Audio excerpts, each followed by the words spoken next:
Appreciate you being here today. So can you tell those who may not be familiar with you who you are and where you're from? What's going on, everybody? It's your girl K Goddess. I'm from Brooklyn, New York. I'm an artist, songwriter from Brooklyn, New York, and I'm out here. I've been doing music for 3 years now. So yeah, little summary. I'm a little Okay. tired. All right. So from the East Coast, all right. Being an artist from Brooklyn, which has a real rich history of artists. Uh, what is it like for you to now that you're getting a lot of recognition and things like that? With me, it's more so like I don't know how to explain it. Like I just people connect with me because I'm authentic. Like I tell my story. I talk about how I am. I talk about the things that I go through, the things that I did in the past, the things that I do now. So a lot of people just really connect with me because they feel like I'm a Brooklyn bitch anyhow. I could curse, right? Yeah, so they feel like, like I'm a Brooklyn bitch anyhow and they could connect with me. Like I feel like a lot of people see me as like their little sister or their older sister or their cousin or their aunt. So they got respect on my name. That's the way you put it. Yeah. Okay. Now, what made you want to get off into doing music? I've always wanted to do music, but what made me really take it serious is that I was just tired of working in a strip club. Like I was over it. I was a bartender and I was there from a young age, from like 16 years old to 20 years old. So I just got tired of it. So I was like, you know what, I'm gonna take music seriously and I've been here 3 years now. So it's going good. Okay. So being inside of course a strip club, you get a chance to see a lot of things, meet a lot of people and things like that. What did you learn just observing from different artists and things that came through there? And I learned that like everything is not what it seems. That's number one. Like that's a big thing. And with also being in this industry, I feel like working in a strip club, you work around a lot of celebrities 24/7. Like that's how I know so many celebrities. Like I made sure I definitely networked with celebrities and DJs and everything. And the strip club definitely taught me real life situations. Like I see a lot, but I don't talk on it too much. Like you know what I'm saying. So it taught me a lot. It taught me a lot about being humble, and a lot of people judge you when you working in a strip club. Same way, a lot of people judge you when you rapping about popping your pussy. So it's like you know what I'm saying. It like go hand in hand. Like I'm so used to like the critics and everything. The strip club I feel like prepared me for the rap game. So yeah. okay, now I mean, of course, two females that's on top of the game right now are from New York with Nikki and Cardi. How often do you get compared with them? Shit. All the time I get compared to them. I got compared to Nicki my whole life though. Because it's like growing up before like black people knew about Black China, a lot of people just knew about Nicki, which is funny because Black China was Nicki's stun devil in a lot of her videos. So like growing up when I was a little girl, a lot of people used to be like, "Oh, you look like Nicki Minaj. You look like Nicki Minaj." So it's like now I'm older, people say I look like Black China. So it's like I always got compared to them. But when it come with Cardi, a lot of people compare me to her when I first started rapping. Not so much now. Like a lot of people respect my shit and they understand like what I stand for. You know what I'm saying? But and when I first started rapping, a lot of people was comparing me to her. Like a lot. It was annoying. Yeah. Okay, now I was doing some little background on you, and I did notice that one other female legend from New York shouted you out, which is Foxy Brown. Shout out to Foxy. Do you have a relationship with her, or I recently reached out to Foxy. I mean, I've always spoke about Foxy and did like references to Foxy Brown in my music. Because I pay homage to all of the queens that came before me because they paved the way for me. So when it came with Foxy, what happened was I had seen that she had made a post or whatever, and she was saying how she's looking for like 5 female artists or whatever to go on something that she's putting together. So I reached out to her. I was like, hey, like you need me on this. So she had responded back to me or whatever, and she was like, oh, you from Brooklyn, you dope, and things like that. It was really like a private message, and then out of nowhere, she like reposted my video in her story. So I was like, oh, that's dope. Like, that's the first cosign, the first female to actually, give me recognition. Because a lot of these female rappers notice me, but they don't give recognition. So, it was dope that Foxy Brown was the first female artist to like really cosign me. So I fucks with it. Shout out to Foxy Brown. okay? Now not so much. Before a lot of females, there was no chance of them working together, but now it's more common. So do you feel like that you're in that position to where eventually somebody's gonna start reaching out to you, or do you feel like you need any other females to help you? I feel like a lot of the love that a lot of these females are showing each other is fake. And I feel like I waited my whole career for a female to quote unquote co-sign me. It's to the point to where now it's just like, I'm grateful for anybody that do even mention my name, because a lot of female artists, they'll see, let's like, how can I explain this? A lot of people that's up there at the top watch independent artists, and they steal independent artists' crafts, and they bite over them. You see it happening over and over again in this game. So I feel like a lot of people need to understand, like, once you get into this rap game, certain artists that you once looked up to, or you once was a fan of them, if you continuously think that you're gonna be a fan of them, your dreams are gonna get crushed. Like, it's gonna get crushed. Because at the end of the day, it's a dog eats dog game, and everybody see everybody as competition. You know what I'm saying? Some people do show organic love, and it's all organic and stuff like that. But with females, it's very catty. You know what I'm saying? So with me, it's like, I feel like it's dope for any female artist that do give me my recognition. But at this time, I'm really not, pressed for it anymore. Because at the end of the day, I feel like my talent is going to speak for itself. My art is going to speak for itself. You know what I'm saying? I would love to work with any female artist that's ahead of me. Because at the end of the day, it's all about the music. We don't have to be best friends. Because at the end of the day, we all females. We all deal with hormones. We all go through what we go through. But at the end of the day, we still women. You know what I'm saying? It comes to a time and point to where it's like, you have to be humane. So when it comes to rap, I'm not really worried about any female artist that's over me, like really giving me my recognition, because I felt like every artist coming up had to deal with backlash. Same thing for the guys. They coming up, they got to deal with people in their city that's ahead of them, and they never co-sign them, and they end up getting up there. You know what I'm saying? So I just feel like I'm gonna be one of those female artists that stay underrated until I get to where I gotta go, and then people just respect my shit. All right. Now, we always have a conversation in reference to people always saying, a lot of these male rappers, they don't ever rap about nothing except the same thing: drugs, money, and murder. And well, now, a lot of females have taken over the game, and, and the subjects came out that all they rap about is shaking their ass.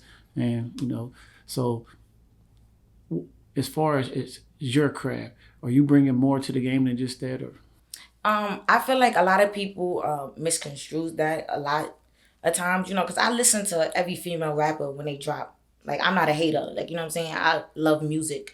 So I really feel like the outside, I feel like people just judge. They don't actually listen to the music. You know what I'm saying? Because, yeah, I feel like females have bars of them talking about their pussy, but a lot of them be talking, like, they be rapping. But when she say pussy, it stands out to you. So, you know what I'm saying? When it comes to that, I rap about everything. I rap about growing up in the projects. I rap about my vagina, and her name is Samantha. I rap about her. You know what I'm saying? I just rap whatever I feel. And if you don't like what I feel, then oh well, so be it. Deal with it. You know what I'm saying? Like, a lot of people had a lot of issues when Cardi and Megan dropped WAP. It was like, oh, so much going on. Black Lives Matter. Breonna Taylor, and y'all dropped WAP. Like, this is horrible. But soon as Throat Baby came out, everybody's singing Throat Baby right now. To the point to where they think it's R&B. So it's like, I just feel like, deal with it. It's music. They've been rapping about their pussy in 1980s. Like, it's a full-blown song I just seen. Some woman was rapping about her pussy, full-blown, singing blues about her pussy. So it's like, it's been going on for centuries, There's a lot of artists out here. If you don't want nobody rapping about their pussy, go listen to Queen Naja. Like, you know what I'm saying? Like, it's a lot of dope artists out here. It's music, so. Okay. Now, I also noticed that you won the first round of Jim Jones competition. Yes. What was it like for you? It was dope. 5 artists was picked, and I was one of the 5, and it was really dope. I actually just got off of a Zoom call with Jim and Zap Life. Shout out to Zap Life. And it was pretty dope. He had listened to the songs over again because he had listened to it one time. It was like a competition, and he had listened to the song, whatever, and he picked the winners that he wanted that really stood out to him, and I was one of the winners.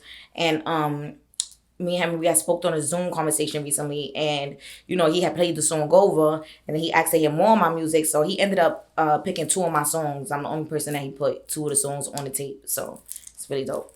Okay, I'm excited. Or, and right now Jim is in the news. They talking about the verses between him and French. Mm-hmm. You from New York? Who you going with? Damn, I'm rooting for everybody. I'm rooting for both of them. You know what I'm saying? Because they just got that cool again. So I can't, I'm rooting for both of them. Listen, New York is out here. We out here. I'm rooting for both of them. I got both of them. But I'm going to have to go with Jim, though. But I got both of them. But I'm going to have to go with Jim. But they doing it for the culture. It's for the culture. It's for the culture. Okay. Now, other than being an artist, what else are you off into? I do so much. Oh my gosh. I co-direct all of my videos. I'm in tune with Black Lives Matter, and I contribute and I do what I have to do. I give back to my community. I do so much. I'm trying to work on a cookbook. Like, I do so much. I have so much going on. I have many hats that I wear. So we out here. So if you're working on a cookbook, that means you know how to cook. Hell yeah. I be chefing it up. I be whooping the pot. So is that something you went to school for, or just? Oh no! When I was in college, I went to school for basketball. When I was in college, I did work in the kitchen though. But my grandmother taught me how to cook. I've always been in the kitchen, But when I went to college, that really taught me how to because when Granny teach you how to cook, it's kind of aggravating. Because when Granny teach you how to cook, you got to use the exact teaspoons, tablespoons, and stuff like that. So when I got to college, I was wilding. Like I was like, look, I'm gonna cook the way that I want to cook. So sometimes the food will come out too salty, it come out like this, like that. So me working in school and really, being on my own and really having to cook all the time, like my shit is amazing now. I bake, I do everything now. So and I love to eat. So it's like. It's amazing. Oh my gosh. But no, I didn't go to school for it. But college molded my cooking. So yeah. Okay. Now that's interesting because a lot of people, especially a lot of these new artists, they feel like you got to come from the streets in order to go into the industry. So how much do you take from college and actually playing a sport that you use in your everyday life or with this industry? Well, I played basketball to get out of the streets. So it was really like. It was like a transition. So it was kind of weird. So it was like I was in the streets. I went to college for basketball because a whole indictment had happened. Long story short. So I started playing basketball to try to change my life around. Once I started playing basketball, I ended up because I wasn't like somebody. I was real smart in school, but I wasn't somebody. After a while, once I hit high school and I was like deep into like a lot of violence and stuff, my life was going down the wrong path. So I ended up playing my senior year of basketball. I transferred schools, ended up playing or whatever. Ended up going to college for basketball.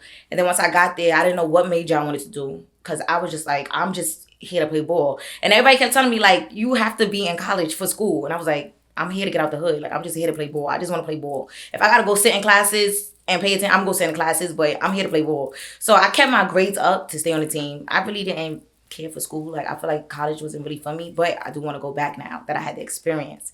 I have an associate's degree. So once I played ball, and then I just really feel like it was just what happened. I didn't have money in school, so I ended up needing money. So I started working in strip clubs. So I would commute back and forth from upstate, 'cause I went to college upstate, from upstate back home. So I still was out here. You know what I'm saying? So it was kind of weird. So I basically was living best of both worlds when I was in school. But it helped a lot, because college made me think that I could have a future. Once I went to school, it was like, okay, I could do something. Because before school, like, I thought I would have been dead in jail. Like, I was into stuff deep. So once I went to college, it really gave me hope. And then once I entered the strip club, I was like, all right, it is what it is. And I was just grinding. And then once I decided to like really have passion, because basketball was my passion. Every few years you have a passion, you know what I'm saying? And I thought I was going to go to WNBA or overseas. Like I thought basketball was something to take me out the hood. Unfortunately, it didn't work like that. So once I started working in a strip club, I decided to just take music serious. And once I started taking music serious, it was just all ball right there. I was just going. I was on go. Because at the end of the day, I always did music. I always wrote poetry. Music helped me get out a lot, especially when you really hard in the streets. You really listen to music to help you, you know what I'm saying? From PTSD and suffering from certain things. So it really helped me. So once I started doing music 100%, it was like, I loved it. Like, you know what I'm saying? It was like, yeah, this is how my family gonna eat. Once I seen I was good at it and I could get a fan base, it was on go. I was on go. It was lit. So it's motivation. Yeah. I loved it.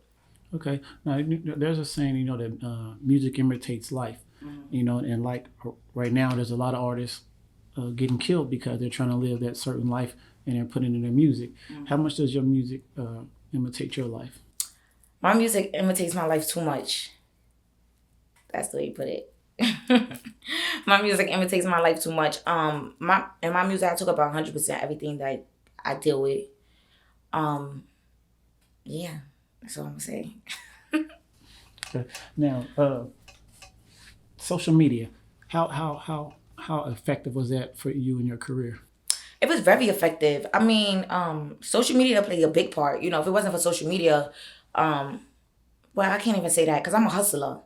So I feel like if I was back in the days and there was no social media, I'd still be hustling. I'd do it like Master P. I'd go to the city and pull out the trunk of my car. You want my demo? You want my EP? You want what I'm saying? I'm a hustler. So I don't know. But social media definitely play a big part in people from different parts of the world hearing about you and seeing you. Because it's so easy to go viral. I done went viral 1,000 times. Like, it's super easy. I'm going viral right now at this moment. As we speak, like, my shit is shooting up. So it's like, it's really dope. It's dope. It helped the artists a lot. It's easy. It's easy for the artists nowadays, yeah. Especially independent artists. It's really easy with social media. If you're entertaining, people gotta want to watch you. If you boring, then I don't know. But people got people gotta want to watch you. But I mean, if you boring, it might work out too. Cause I watch a lot of people like boring people pages. Like they just be sitting there and shit, and I be entertained. Like that's why I listen to AMSR and shit. I listen to all that weird shit. Like I'm a little weirdo. But some people gotta want to be like you. You know what I'm saying? If you gothic or whatever, do your gothic shit. Some people like that shit. Sometimes I like watching that shit. You know what I'm saying? But if you like to stand in the corner, play classical music while you stand in the corner. Some people like that shit. I might watch that shit. You know what I'm saying? So, but you gotta promote yourself. So, social media can help you do anything nowadays. Facts. Oh, okay. Moreover of the story, be yourself on social media because social media sets a platform for everybody. I was just watching about the guy that went viral a few years ago for eating Patti LaBelle pies. Mm-hmm. He got so many sponsorships now just from fucking eating pies, and like it's amazing. Like you can go viral for anything. So social media is dope. It's dope. So with social media, have they got you any endorsements and things like that? Yes, social media got me a lot of endorsements. Like I make a lot of my money on social media right now. That's how I get a lot of my features. I make a post like, I want features. I DM me. So social media play a big part in making money right now. Yeah, hell yeah, I have so many endorsements. And that's how a lot of people found out about me too. Like a lot of people in like LA, out here in Atlanta, North Carolina, stuff like that. It's from social media. Okay. So we also realize you have OnlyFans page. Yes. So how good has that been for you? OnlyFans is real good. I got lazy though. You know what I'm saying? I got lazy. You know what? I'm a hustler. But when it comes to OnlyFans is a lot of work. It is. I don't understand how girls do it. Like, don't get me wrong, I like to get dolled up and look cute and everything, but I'm a tomboy too. You know what I'm saying? And OnlyFans is a lot of work, but because I've been on OnlyFans, I did OnlyFans probably like for 2-3 weeks, and then I stopped. Just left my whatever was up on my feed for like a month, didn't post, and I just started posting back yesterday on OnlyFans, and I made some bands, so it's worth it. It's definitely worth it. And you can post anything on OnlyFans, Sell clothes on OnlyFans. It's lit. Okay. So have you worked with anybody major in industry yet? Whether artist, yes. Producer? Yes, I worked with a few major producers. I work with Swift On Demand. That's a super major producer right now. Swift On Demand on all platforms. Make sure y'all go follow him. I worked with Nicki's producer. I have a few songs that's dropping with big celebrities that I won't say yet because it's a surprise and I don't want to fuck nothing up. You know what I'm saying? You say a name and they might pull a record or something. I don't got time for that. So I have a few things dropping for 2021. It's gonna be lit. It's really big. Okay. So is your goal to stay independent or are you looking for a deal? I'm not against signing a deal. If the offer is right and it's good on the table, I'm not against signing it. But as of now, I'm just going the path God sets for me. So yeah, I'm not against it though. Okay. Now, you did mention the Black Lives Matter movement. Mm-hmm. How much, everybody talk about people being on the front line and things like that. Mm-hmm. How involved are you with the Black Lives Matter movement? I'm not going to claim that I'm on the front line because I feel like for you to be on the front line, you have to eat, sleep, do what you have to do. But I've definitely been on the front line before. And if, I ever get a phone call and somebody asks me to be somewhere on the front line, I definitely won't turn it down. But, it means a lot to me because at the end of the day, I feel like that's where we come from. Like, our history is our history. You know what I'm saying? I feel like our history is repeating itself right now. So if we don't stand up for each other, like, who else is gonna stand up for us, you know? So it's a lot going on right now in the world, and anything that I could do to be a part of it, like I'm happy to do it. Okay. So, a project. Do you have a project out now? Yes, I dropped 3 projects this year. Big Goddess V1, The Arrival, and East Coast Bitch on all streaming platforms. K Goddess, K space GODDESS. Make sure y'all go stream them because I'm the hardest working bitch out right now. 3 projects and see, I can't move my nail. Shout out to my nail tech, but 3 projects in 2020. We out here. Okay. So what's the single that you feel is your best single? 60 seconds. Like if somebody never heard my music before and they wanted to listen to my music, go search K Goddess 60 seconds. That's a good one. It's only 60 seconds. That's all you need, and there's bars in there. Okay. So for people who may not know who you are, what is one thing that should make them want to go know? What is one thing I would tell them about me to make them want to go like stream my music? You could connect with me. Simple. You could connect with me. Like you could see myself in you. It don't matter who you are. If you a nigga, I'm a real nigga. If you're a bitch, I'm the baddest bitch just like you. Ow. Go listen. Well, we appreciate you coming out and Thank taking you for time. having me. So can you give everybody your social media information again? What's going on, everybody? It's your girl K motherfucking Goddess. So make sure you go stream all of my projects on all streaming platforms. K Goddess, K space GODDESS. And all my social media platforms is K Goddess Official. So make sure you follow me and you subscribe to my YouTube because I follow back. Bow.